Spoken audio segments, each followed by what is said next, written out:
Hello YouTube family, સ્વાગત છે તમારું એક મારા નવા બ્લોગમાં। તો આજે આપણે બનાવવાનું છે ભરીને રીંગણાનું શાક। મેથીની જે ગોળીવાળું બનાવીને એ મેથીની ગોળીવાળું બનાવવાનું છે।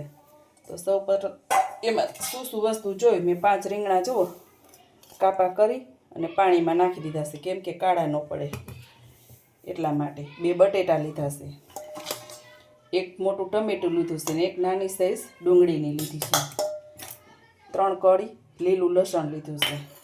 તો પહેલાં આપણે મેથીની ગોળી બનાવી લઈ। મેથીની ગોળી કેમ બનાવવી, મેં અત્યારે 2 ચમચી જેટલી મેથી લીધી છે, આમાં 5 થી 6 ગોળી બની જશે। હવે એમાં આપણે ચણાનો લોટ ઉમેરી 1 ચમચી, 2 ચમચી, 3 ચમચી અને 4 ચમચી। 4 ચમચી આપણે બેસનનો લોટ ઉમેર્યો છે। થોડી એવી હળદર ઉમેરીશું।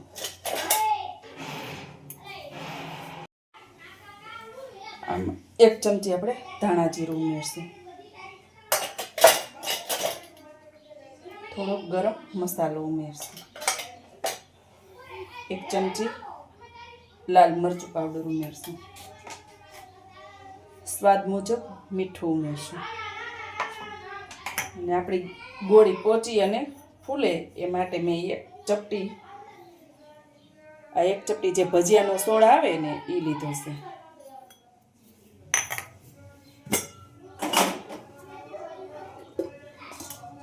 હવે એમાં આપણે અડધું પાવરું તેલ ઉમેરીશું અને આપણે ચમચીની મદદથી મિક્સ કરી લઈએ।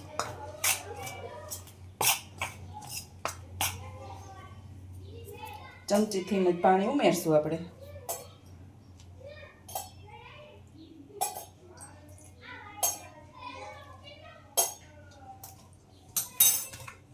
ગોળી વરે એવી રીતનો લોટ બાંધી લઈ। અત્યારે શિયાળો છે એટલે આપણે મેથી એકદમ તાજી ખૂબ સરસ મળી જતી હોય, અને આ શિયાળામાં ઠંડીમાં આ શાક ખાવાની ખૂબ મજા આવે છે, ટેસ્ટી પણ ખૂબ થાય છે। જો આવો લોટ બની ગયો આપણે, બહુ ઢીલોય નહીં બહુ કઠણ નહીં, આપણે જે રોટલીનો લોટ બાંધતા હોય એવું રાખવાનો। તેલવાળા જરીક હાથ કરી આપણે મીડિયમ સાઈઝની નાની નાની ગોળી વારી લઈ। એકદમ નાની વાળજો, જો ફૂલાઈ જશે ને તો મોટા મોટા ગોળા થઈ જશે, નહીતર જો આવી વારવાની। જો આપણે મીડિયમ સાઈઝની 11 ગોળી વારી છે, 6 ચમચી લોટમાંથી 11 ગોળી વળીને બનીને તૈયાર થઈ છે। હવે આપણે ભરવાનો મસાલો બનાવી। તો ભરવાના મસાલામાં હું બીજું કાંઈ ઉમેરવાની નથી, ખાલી લસણવાળી ચટણી, 3 થી 4 ચમચી ચટણી, અને આપણે આપણામાં ધાણા જીરું થોડુંક વધારે રાખીશું, 3 ચમચી ધાણા જીરું, અડધી ચમચી હળદર, 5 ચમચી જેટલો ગરમ મસાલો, મીઠું સ્વાદ મુજબ, કેમ કે આપણે ગોળીમાં પણ ઉમેરેલું છે।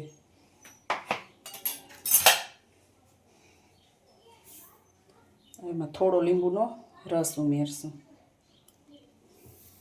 જો તમને મીઠું શાક ભાવતું હોય તો ખાંડ ઉમેરી શકાય, નકર સ્કીમ કરી શકાય। હું અત્યારે જેટલું આપણે મીઠું ઉમેર્યું હોય એટલી ખાંડ મેં ઉમેરી છે।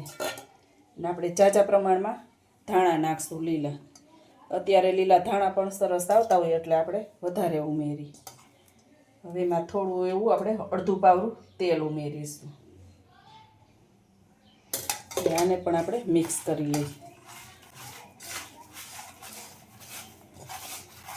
આમાં આપણે ચણાનો લોટ કે માંડવીનો ભૂકો કે કાંઈ પણ મસાલો આપણે એમાં ઉમેર્યો નથી, જે રૂટીન સૂકા મસાલા હોય મસાલિયાના એ જ ઉમેરીને આપણે મસાલો બનાવ્યો છે। આપણે બેસનની ગોળી વારી છે એટલે આમાં કંઈ બીજું ઉમેરવાની જરૂર નથી। જો આપણો ટેસ્ટી એવો મસાલો બનીને તૈયાર થઈ ગયો છે। તો પહેલાં આપણે રીંગણાને ધોઈને સાફ કરી નાખી। આમાં આપણે કાપા પાડી વાર્યા હતા, હવે એમાં અંદર આપણે મસાલો બધો ભરી દઈ।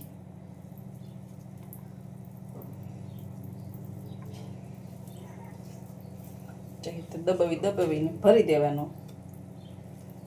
અમારે 5 વ્યક્તિ માટેનું શાક બનાવું છું. અને જો તમે ચેનલમાં નવા હોય તો સબસ્ક્રાઈબ કરી દેજો અને વિડીયો પસંદ આવે તો લાઈક શેર કરી દેજો અને કોમેન્ટમાં જણાવજો તમને કેવું શાક લાગ્યું. ચારે ચાર કાપામાં આવી રીતે એકદમ સરસ ફિટ કરીને દબાવી અને ભરી દેવાનું. હવે આપણે બટેટાને ભરી લેશું. બટેટાને મેં આવી રીતે આડો કાપો કર્યો છે જેથી મસાલો ભરાઈ જાય.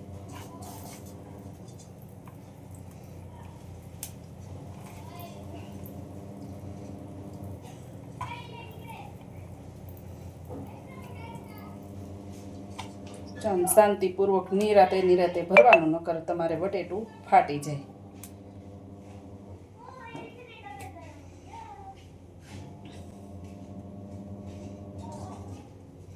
આમાં તમારે ડુંગળી નાની સાઈઝની હોય તો ભરીને નાખવી હોય તો નાખી શકાય.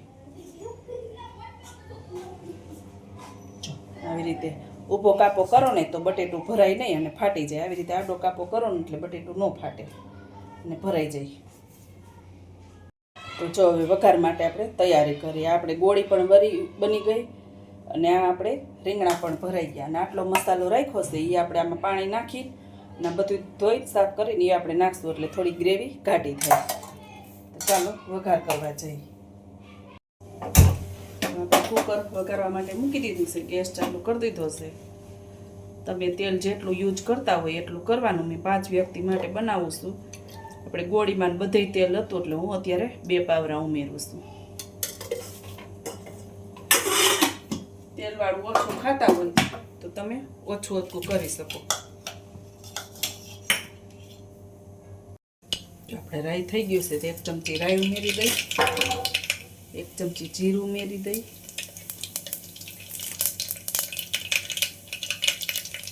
થોડીક રાઈ ફૂટી જાય પછી આપણે લસણ ઉમેરી દઈએ. અને આમાં લસણ ઉમેરી દઈએ. લીલું લસણ ન હોય તો સૂકું લસણ ઉમેરાય. ને થોડાક લીમડાના પાન ઉમેરાય છે કેમ કે આ શાકમાં લીમડાની ફ્લેવર ખૂબ સરસ મજા આવે. ચપટી 1 હિંગ ઉમેરું છું. અને શાકને ખૂબ સ્વાદિષ્ટ બનાવવા માટે મેં અહીંયા આપણા ઘરનો જે ખડા મસાલા હોય એનો જ પાવડર બનાવીને રાખ્યો હતો એ ઉમેર્યો છે. હવે એમાં આપણે ડુંગળી ઉમેરીશું.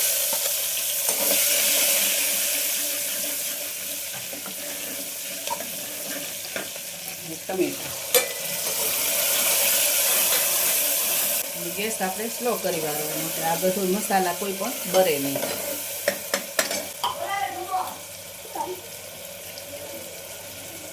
ખડા મસાલા હોય ને એને મેં ખાંડી અધકચરા કરી અને આવો પાવડર બનાવી લીધો હતો. આ શાકમાં ગરમ મસાલા કરતાં આ મસાલાની શાકમાં ખૂબ ફ્લેવર આવે. ધીરો જ છે. હવે એમાં આપણે ભરેલા શાક ઉમેરી દઈએ.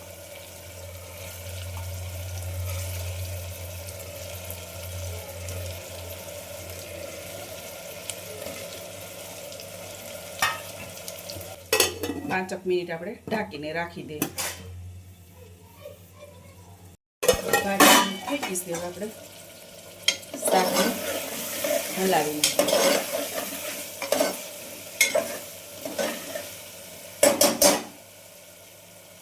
હજી 5 મિનિટ જેવું ઢાંકી રાખીએ પછી આપણે પાણી ઉમેરશું. પાછી 5 મિનિટ થઈ ગઈ છે. હવે આપણે જે મસાલો બનાવ્યો હતો એ પાણી અંદર ઉમેરી દઈએ. બીજો હું પોણો ગ્લાસ પાણી ઉમેરીશ. જો આવડો પોણો ગ્લાસ છે એ ઉમેરીશ કેમ કે આપણે ચણાના લોટની જે ગોળી છે એ ઉમેરવાની છે. એ પણ પાણી શોષી લે. હવે ગેસ ફૂલ કરી દઈએ અને પાણી ઉકળે ત્યારે આપણે ગોળી ઉમેરીશું.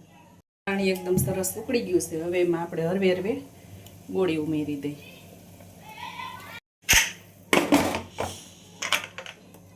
ઢાંકણ બંધ કરી અને આપણે ધીરા ગેસે 5 સીટી વગાડશું. ગેસ એકદમ ધીરો જ રાખવાનો. જો આપણું એકદમ શાક સરસ બનીને તૈયાર થઈ ગયું છે અને 3 જ સીટીમાં બટેટા પણ સરસ બફાઈ ગયા છે. 5 સીટી નથી કરવી પડી. અને આપણી ગોળી એ પણ એકદમ સરસ થઈ ગઈ છે. તો ચાલો સર્વ કરી લઈએ. જો આપણી ગરમા ગરમ રોટલી સાથે શાક બનીને તૈયાર થઈ ગયું છે. ચાલો બધાય જમવા. વિડીયોને આપણે અહીંયા એન્ડ કરી ફરી મળીએ પાછા કાલે નવા વિડીયો સાથે. જય શ્રી કૃષ્ણ.